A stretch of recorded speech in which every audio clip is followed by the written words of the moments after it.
कुछ चाहा वो नहीं मिला, स्ट्रेस हो गया।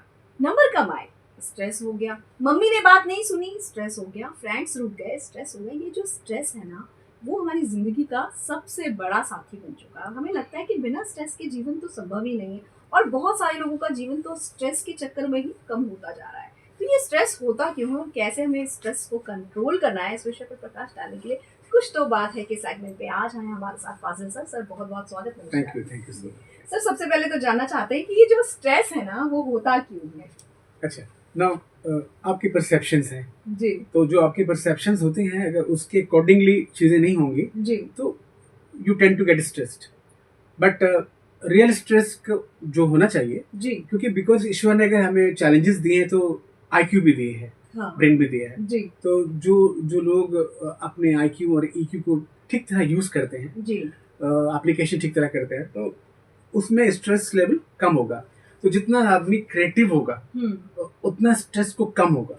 जी और जो स्ट्रेस हो रहा है because of the blunt mind, जी बिकॉज ऑफ ब्लंट अप्रोच, जी because of the inside box thinking, जी not out of the box thinking, जी और एक स्टबननेस। जी जितना ज़्यादा स्टबननेस होगा, जितनी ज़्यादा एक तरह की सोच होगी, अक्कड़ होगा, या आप कोई और तरह से नहीं सोचते हैं, तो ये सब कारण है स्ट्रेस के। जी सर, स्ट्रेस में ना कई बार हम बहुत कमाल की चीज भी कर जाते हैं, तो कई बार स्ट्रेस जरूरी भी हो जाता है।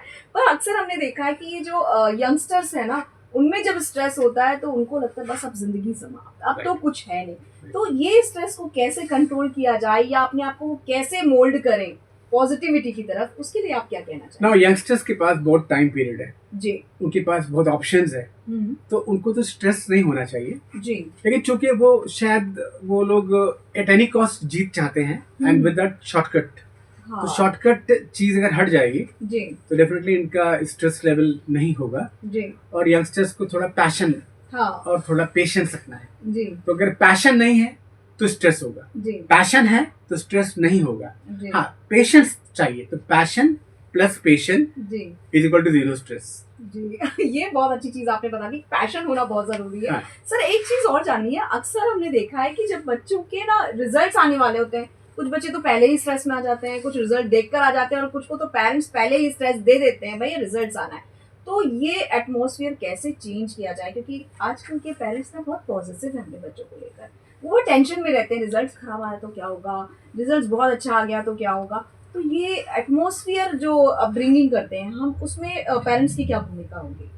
बहुत बड़ी भूमिका है।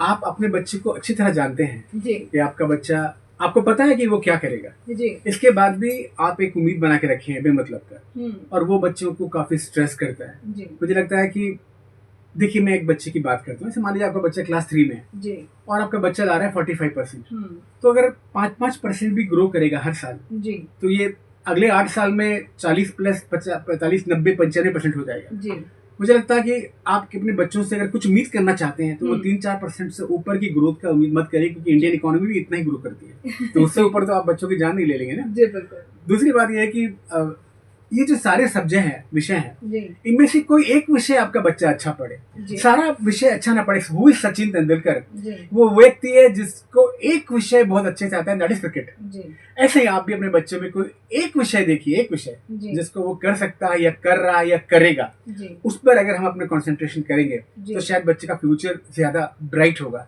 जी अगर हम लोग ये जो आपकी स्कूल की पढ़ाई है, जो कॉलेज जी की पढ़ाई है, जी मुझे लगता है कि इट गोज नोवेयर, तो जी ये कहीं आपको ले जाएगी नहीं। जी आपके अंदर कौन सा टैलेंट है, अगर उस हिसाब से अकम्प्लिश करते हैं तो अलग बात है। जी अदरवाइज मुझे लगता है कि पेरेंट्स को सब्र रखना चाहिए जी और खबर रखना चाहिए। जी सर, एक और सवाल यहाँ पर उठता है, कई बार ऐसा होता है ना कि बच्चा स्ट्रेस में ना कुछ ऐसी एक्टिविटी करता है, उसकी बॉडी लैंग्वेज में कुछ आक्रोश दिखने लगता है, वहां पर पेरेंट्स ना उसके पैनिक होने को ना संभाल नहीं पाते हैं। तो उस समय क्या रिएक्शन होना चाहिए जब बच्चा बहुत ज्यादा पैनिक है और वो बहुत ज्यादा रिएक्शन दे रहा है, कभी वो सामान तोड़ रहा है या खुद को नुकसान पहुंचा रहा है, ऐसे समय में पेरेंट्स बच्चे को कैसे हैंडल करें? Very good. नो, ऐसा कोई भी सिम्टम, अगर बच्चा पैनिक हो जाए जी या चुप हो जाए, साइलेंस हो जाए, जी खामोशी या तूफान, ये दोनों ही खतरनाक है। ये बतलाता है कि आने वाले टाइम पे बच्चा कोई भी बड़ा स्टेप ले सकता है। जी तो इस तरह से इस सिचुएशन में आप जो है उसको किसी साइकेट्रिस्ट या किसी साइकोलॉजिस्ट के पास जाना ज़रूरी है, क्योंकि आप नहीं जानेंगे, आपकी जितनी कम्युनिकेशन है वो सब आपको धोखा दे देगी। जी वो आपको दिखाएगा कि हाँ मैं समझ गया हूँ, लेकिन वो अंदर से कोई और डिसीजन ले लेगा। इसके पहले कि देर हो जाए, अगर ऐसा कोई भी चीज़ जी अगर आप नोट करते हैं तो बच्चा खामोश हो जाए या तो बच्चा एग्रेसिव हो जाए, पैनिक हो जाए, जी तो अब ये आपके हाथ से बाहर हो गया है, जी सिचुएशन आपके हाथ से बाहर हो गया है। जी तो इस वक्त में बहुत ज़रूरी है किसी साइकेट्रिस्ट या किसी साइकोलॉजिस्ट के पास जाने से जी वक्त रहते पेरेंट्स देखेंगे कि ना केवल वहाँ पर वो स्ट्रेस दूर होगा, जी बल्कि शायद उसको एक नई दिशा, एक नई राह उसको मिल जाएगी और जी। वहाँ से उसकी ज़िंदगी बदल सकती है। जी, हमसे बात करने के लिए बहुत बहुत शुक्रिया। तो आज के भाग में बस इतना ही, लेकिन ये चर्चा का विषय जो है वो यहाँ खत्म नहीं हो रहा है। इसके पार्ट 2 में हम आगे की बात जारी रखेंगे। तो अभी मुझे दीजिए अनुमति। नमस्कार। आपको हमारा ये प्रयास कैसा लग रहा है? आपके कमेंट हमें चाहिए। इसके अलावा यदि आप में से कोई यूथ या कोई भी व्यक्ति ये चाहता है कि वो अपने करियर को लेकर बहुत परेशान है, उलझन में है और उसे लगता है कि उसे कोई सॉल्यूशन नहीं मिल रहा है, तो आप हमारे कमेंट बॉक्स में आप अपना सवाल दे सकते हैं। उसके जवाब लेकर हम जल्द हाजिर होंगे। आपके सवालों का हमें रहेगा इंतजार।